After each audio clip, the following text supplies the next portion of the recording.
तो देखिए दोस्तों, अभी रात के लगभग 3 बजे का समय हुआ है और हमारे पास में देखिएगा ये पूरा का पूरा आपका कक्षा 9 का सामाजिक विज्ञान विषय का पेपर आ चुका है। जी हाँ दोस्तों, आप लोग यहाँ पर मोबाइल पर समय देख सकते हो, 2:50 हो रहे हैं और हमारे पास में पूरा का पूरा आपका कक्षा 9 का वार्षिक परीक्षा का आज होने वाला सामाजिक विज्ञान विषय का पेपर आ चुका है। तो जल्दी से आप सब लोग इस पेपर को देख लो और पूरा का पूरा पेपर समझ लो, क्योंकि एकदम असली वाला पेपर है। पूरा का पूरा पेपर आपसे परीक्षाओं में बिल्कुल इसी प्रकार का पूछा जाएगा जैसा कि आपको मैं यहाँ से बताने वाला हूँ। अब चलो जल्दी से हम आगे बढ़ते हैं, समझते हैं आपके पूरे पेपर को और इस पेपर के पूरे सॉल्यूशन को। तो देखिएगा, कक्षा 9वीं वार्षिक परीक्षा 2024-25 का पेपर है जो कि सामाजिक विज्ञान विषय का है। जी हाँ प्यारे विद्यार्थियों, सामाजिक विज्ञान का पूरा पेपर आपको परीक्षाओं में इसी प्रकार का देखने को मिलेगा जैसा कि आज मैं यहाँ से आपको बताऊंगा। अब चलो जल्दी से हम आगे बढ़ते हैं, समझते हैं कि आपका पूरा का पूरा पेपर परीक्षाओं में किस प्रकार का पूछा जाएगा। तो देखो, इस प्रकार का पूरा पेपर है, अभी अभी हमारे पास में रात में आ गया है, तो आप सब लोग जल्दी से इसको देख लें और पूरा का पूरा पेपर अच्छे से हल कर लेना। कक्षा 9वीं वार्षिक परीक्षा 2025 का पेपर है जो कि सामाजिक विज्ञान विषय का है, जिसमें टोटली आपसे 23 क्वेश्चन पूछे जाएंगे और 75 नंबर का पूरा पेपर होगा। अब चलो जल्दी से हम आगे बढ़ते हैं, समझते हैं इस पेपर को। तो देखो, पेपर परीक्षाओं में इस प्रकार का पूछा जाएगा, आप सब लोग इसको देख लीजिएगा। अब चलो मैं आपको जल्दी से पूरा का पूरा पेपर का सॉल्यूशन दे देता हूं ताकि आपको पूरा पेपर अच्छे से समझ में आ सके। तो देखिएगा प्यारे विद्यार्थियों, पेपर आपका परीक्षाओं में इस प्रकार से पूछा जाएगा, आप सब लोग देख लीजिएगा। पहला क्वेश्चन पूछा है, भारत की समुद्री तट रेखा तो देखो 7516.6 किलोमीटर है। अगला क्वेश्चन, फ्रांस की क्रांति कब प्रारंभ हुई? तो देखो 1749-59 में। और लोकतंत्र जनता के लिए तो देखो ये कथन है अब्राहम लिंकन का। पालमपुर के विभिन्न जातियों के कितने परिवार रहते हैं? तो देखो 250 परिवार रहते हैं। अगला क्वेश्चन, राष्ट्रपति किसकी सलाह पर अन्य मंत्रियों की नियुक्ति करता है? तो देखो प्रधानमंत्री की सलाह पर। और धूमकेतु को भारत में अन्य किस नाम से जाना जाता है? तो देखो उपरोक्त सभी के नाम से इसको जाना जाता है। ठीक है, उसके बाद के क्वेश्चन इस प्रकार से होंगे और उसके बाद में देखो यहाँ से इन क्वेश्चन को भी देख लो, जैसे कि मौसिनराम विश्व में सबसे अधिक वर्षा वाला क्षेत्र है। सर्वाधिक साक्षरता दर वाला राज्य कौन सा? केरल है। और उसके बाद में देखो, अपने प्रयासों से समन्वय लाने के लिए समाजवादियों ने द्वितीय इंटरनेशनल की स्थापना की। और मसाई तंजानिया का चरवाहा समुदाय है। भारतीय संविधान हमें मौलिक अधिकार प्रदान करता है। तो देखो कितने अधिकार प्रदान करता है? 6। और मनरेगा का उद्देश्य प्रत्येक ग्रामीण परिवारों को कम से कम 100 दिन का रोजगार उपलब्ध कराना है। ऐसे प्रकार के क्वेश्चंस आपके पेपर में परीक्षा में पूछे जाएंगे। और उसके बाद में देखो, यहाँ से आप सब लोग इसको देख लो, सत्य को। सत्य में पहला क्वेश्चन, भारत विश्व का 7वां बड़ा देश है, सत्य होगा। टाइट चर्च द्वारा वसूल किया जाने वाला कर है, ये भी आपका सत्य होगा। लोकतंत्र नागरिकों का सम्मान बढ़ाता है, ये भी सत्य होगा। चिल्का झील भारत में मीठे पानी की सबसे बड़ी झील है, असत्य होगा। भारतीय वन सेवा की स्थापना 1846 में की गई, असत्य होगा। बहुमत से जीतने वाला दल सरकार बनाता है, ये भी आपका सत्य होगा। इस प्रकार से आप लोग इन क्वेश्चन के आंसर को देख लीजिएगा। उसके बाद में आप आगे बढ़ते हैं, आगे के क्वेश्चन को देखते हैं। देखो, प्रश्न नंबर 4 में आपसे जोड़ी पूछी गई है। जोड़ी में आपको क्या करना? दो आपकी जोड़ी का मिलान, दो नदियों के बीच का भाग। जर्मन गुप्तचर पुलिस की जोड़ी गेस्तापो से। सरदार वल्लभ भाई पटेल की जोड़ी लोहा पुरुष से। और कान्हा नेशनल पार्क की जोड़ी मध्य प्रदेश से। और बंगाल का अकाल की जोड़ी 1943 से। और लोकसभा की जोड़ी हाउस ऑफ पीपल्स से। इस प्रकार से आप लोग मिलान कर लेना। उसके बाद में देखो, अब यहाँ से इन क्वेश्चन को भी देख लो। देखो, जैसे कि ग्रीष्म ऋतु में चलने वाली हवा को क्या कहते हैं? तो देखो लू कहते हैं। एक निश्चित समयांतराल में जनसंख्या की आधिकारिक गणना क्या कहलाती है? जनगणना कहलाती है। जावा के किस समुदाय के लोग कुशल लकड़हारे और घुमंतु किसान थे? तो देखो बादिया, इसका राइट आंसर आ जाएगा। भारतीय संविधान सभा में कितने सदस्य थे? तो देखो 389। उसके बाद में देखो, संसद के प्रत्येक फैसले में किसकी मंजूरी होनी है? तो देखो राष्ट्रपति। और उसके बाद में देखो, अब अगला क्वेश्चन, किस अभियान के अंतर्गत 6 से 14 वर्ष की आयु के सभी बच्चों को निःशुल्क व अनिवार्य शिक्षा का प्रावधान है? तो देखो सर्व शिक्षा अभियान, इसका राइट आंसर होगा। तो यहाँ तक के सभी क्वेश्चन के आंसर को देख लो। और उसके बाद में देखो, आगे आपके पेपर में क्वेश्चन इस प्रकार से पूछे जाएंगे।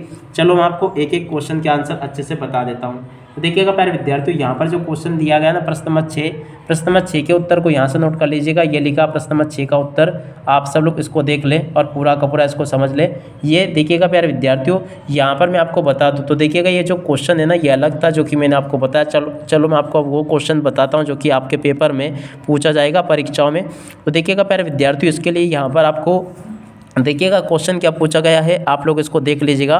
क्वेश्चन पूछा है कर्क रेखा किन किन राज्यों से होकर गुजरती है ना, ये आपको प्यारे विद्यार्थियों बताना है। तो चलो प्यारे विद्यार्थियों जल्दी से हम देखते हैं कि कर्क रेखा कौन कौन से राज्यों से होकर गुजरती है, ताकि प्यारे विद्यार्थियों आप सब लोग अपनी परीक्षाओं के पेपर में इसको पूरा का पूरा हल करके आ सके। तो देखिएगा प्यारे विद्यार्थियों आप लोग यहाँ से इस क्वेश्चन के आंसर को देख लीजिएगा, ये इसका राइट आंसर होगा। देखिएगा किधर गया, यहाँ से देख लें, देखो ये लिखा है इस क्वेश्चन का आंसर, ये मिल जाएगा, ठीक है ना। तो कर्क रेखा इन राज्यों से होकर गुजरती है, यहाँ से आप लोग इन क्वेश्चन के आंसर को नोट कर लेना। इसकी अतौले क्वेश्चन का आंसर प्यारे विद्यार्थियों आपका ये आ जाएगा। और उसके बाद में देखो प्रश्न नंबर 7 को पढ़ते हैं, हिमालय की 3 प्रमुख श्रेणियों के नाम और उनको क्रम से आपको लिखना है। तो देखो इस क्वेश्चन के आंसर को यहाँ से देख लो, ये लिखा है पूरा का पूरा, और उसके अतौले क्वेश्चन का आंसर ये दिया गया है, इसको भी देख ले पूरा का पूरा और हल कर लेना, ये बता दिया मैंने आपको, ठीक है। उसके बाद में देखो प्रश्न नंबर 8, नमामि गंगे परियोजना क्या है। तो देखो नमामि गंगे परियोजना क्या है, इस क्वेश्चन के आंसर को यहाँ से देख लो, ये लिखा है। और उसके बाद में देखो जल विभाजक से आप क्या समझते हैं, इस क्वेश्चन के आंसर को यहाँ से देख ले और पूरा का पूरा इसको हल कर लेना। अगला क्वेश्चन पढ़ते हैं प्रश्न नंबर 9, भारत की जलवायु को प्रभावित करने वाले कारक कौन कौन से हैं। देखो इस क्वेश्चन के आंसर को यहाँ से देख लो और पूरा का पूरा इसको समझ लो। और उसके अतौला क्वेश्चन का आंसर ये लिखा है, मौसम और जलवायु में अंतर। तो देखो मौसम और जलवायु में अंतर यहाँ से देख लीजिएगा। और उसके बाद में देखो अगला क्वेश्चन पढ़ते हैं, भारत में पाए जाने वाली प्रमुख वनस्पतियों के नाम आपको बताने हैं। तो देखो भारत में पाई जाने वाली वनस्पतियों के नाम यहाँ से देख ले और पूरा का पूरा लिख लेना। मैंग्रोव वन की 2 विशेषताएं, तो देखो मैंग्रोव वन की विशेषताओं को यहाँ से देख कर लिख देना। और उसके बाद में देखो अगला क्वेश्चन, मृत्यु दर को परिभाषित कीजिए। तो देखो मृत्यु दर को यहाँ से परिभाषित कर देना आप सब लोग। और इसके बाद में अब अगला क्वेश्चन जो कि इसकी अतवा में पूछा गया है, तो देखो इसका उत्तर ये लिखा है, पूरा का पूरा देख लो यहाँ तक का, ये मैंने आपको बता दिया, ठीक है। नासी प्रोपेगेंडा से आप क्या समझते, तो देखो इस क्वेश्चन के आंसर को यहाँ से देख लीजिएगा। और इसके बाद में देखो आगे बढ़ते हैं, आगे के क्वेश्चंस और उन क्वेश्चन के आंसर को देखते हैं। देखिएगा प्यारे विद्यार्थियों, आगे आपके पेपर में क्वेश्चन इस प्रकार से पूछे जाएंगे, मित्र राष्ट्र कौन कौन से देश शामिल थे। तो देखो इस क्वेश्चन के आंसर को देखें, उसके पहले देखिएगा इसका राइट आंसर मैंने आपको बता दिया था ऑलरेडी। आगे प्रश्न नंबर 13 के उत्तर को देख लेना, जो कि इसमें यहाँ पर पूछा गया है। देखिएगा रबी और खरीफ की फसलों में अंतर। देखो रबी और खरीफ की फसलों में अंतर यहाँ से देख लो, ये बता दिया मैंने आपको अच्छे से। और बंजारा समुदाय भारत के किन किन राज्यों में पाए जाते हैं, इस क्वेश्चन के आंसर को यहाँ से देख लीजिएगा। उसके बाद में देखो प्रश्न नंबर 14, उपचुनाव से आप क्या समझते हैं। तो देखो उपचुनाव से आप क्या समझते हैं, इस क्वेश्चन के आंसर को यहाँ से देख लो। मतदाता सूची क्या है, इस क्वेश्चन के आंसर को यहाँ से देख लो, ये भी बता दिया मैंने आपको। और उसके बाद में देखो प्रश्न नंबर 15, देखिएगा गठबंधन सरकार से आप क्या समझते हैं। तो देखो गठबंधन सरकार से क्या समझते हैं, इस क्वेश्चन के आंसर को यहाँ से देख लीजिएगा पूरा। और संसद के कितने सदन होते हैं, इस क्वेश्चन के आंसर को यहाँ से देख लो। और उसके बाद में देखो अगला क्वेश्चन, यहाँ तक के सभी क्वेश्चन मैंने बता दिए। प्रश्न नंबर 16, पालमपुर में होने वाले गैर कृषि कार्य आपको बताने हैं। तो देखो यहाँ से आप सब लोग इसको भी देख लेना, पालमपुर में होने वाले गैर कृषि कार्य ये लिखे हैं। और उसके बाद में हरित क्रांति से आप क्या समझते हैं, इस क्वेश्चन के आंसर को यहाँ से देख लो और पूरा का पूरा इसको समझ लेना। बफर स्टॉक क्या है, इस क्वेश्चन के आंसर को यहाँ से देख लेना और पूरा का पूरा इसको समझ ले, ये भी मैंने बता दिया, ठीक है। राशन कार्ड कितने प्रकार के होते हैं, इन क्वेश्चन के आंसर को यहाँ से देख लीजिएगा। तो देख सकते हो यहाँ तक के सभी क्वेश्चन के आंसर प्यारे विद्यार्थियों आपको मैं बता चुका हूँ।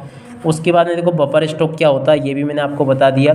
अब हम देखेंगे अप्रैल थीसिस से आप क्या समझते हैं। तो देखिएगा प्यारे विद्यार्थियों, अप्रैल थीसिस से आप क्या समझते हैं, इस क्वेश्चन के आंसर को यहाँ से देख लो पूरा का पूरा और इसको लिख लेना, ये बता दिया। समाजवादी निजी संपत्ति के विरोधी क्यों थे, इस क्वेश्चन के आंसर को यहाँ से देख लीजिएगा। और उसके बाद में देखो अगला क्वेश्चन, वर्तमान परिप्रेक्ष्य में लोकतंत्र आवश्यक क्यों है, अपने विचार लिखिए। देखिएगा इस क्वेश्चन के आंसर को यहाँ से देख लो और पूरा का पूरा इसको हल कर लेना। स्वतंत्रता एवं निष्पक्ष चुनाव मुकाबले में क्या तात्पर्य, इस क्वेश्चन के आंसर को यहाँ से देख लीजिएगा और पूरा का पूरा हल कर लेना। उसके बाद में देखो अगला क्वेश्चन प्रश्न नंबर 20, प्रचंड और छुपी मौसमी बेरोजगारी क्या है। देखो इस क्वेश्चन के आंसर को यहाँ से देख लो, ये भी मैंने पूरा का पूरा आपको बता दिया। आशा करता हूँ कि यहाँ तक का पूरा आपको ये अच्छे प्रकार से समझ में आ गया होगा। और उसके बाद में चलो आगे बढ़ते हैं, आगे के क्वेश्चन के आंसर को देखते हैं। देखो अगला क्वेश्चन, भारत में निर्धनता दूर करने के उपाय। तो देखिएगा प्यारे विद्यार्थियों, भारत में निर्धनता दूर करने के क्या क्या उपाय है, आप लोग यहाँ से देख लीजिएगा। ये तो मैंने आपको बता ही दिया ऑलरेडी पूरा का पूरा। और ये 21वें क्वेश्चन का आंसर है, तो इसको भी पूरा का पूरा देख लेना और याद कर लेना। और उसके बाद में देखो प्यारे विद्यार्थियों, इस 21वें के अतवाले क्वेश्चन का आंसर आपको ये दिया गया, इसको भी देख लें और पूरा का पूरा नोट कर लें। उसके बाद में देखो 22वें क्वेश्चन, भारत में निर्धनता दूर करने के उपाय। तो देखो यहाँ से आप लोग भारत में निर्धनता दूर करने के उपायों को देख लें। अच्छे प्रकार से आपको इस प्रकार से पूरा हल कर लेना है। ग्रामीण रोजगार गारंटी अधिनियम क्या है, इस क्वेश्चन के आंसर को यहाँ से देख ले और पूरा का पूरा समझ लेना। यहाँ तक के सभी क्वेश्चन के आंसर बता दिए। प्रश्न नंबर 23 में आपसे इस प्रकार से मानचित्र कार्य पूछे जाएंगे, तो इसको भी आप लोग देख लेना, पूरा हल कर लेना। अब इसी के साथ में इस वीडियो को यहीं पर पूरा करते हैं। नमस्कार, जय हिंद, जय भारत।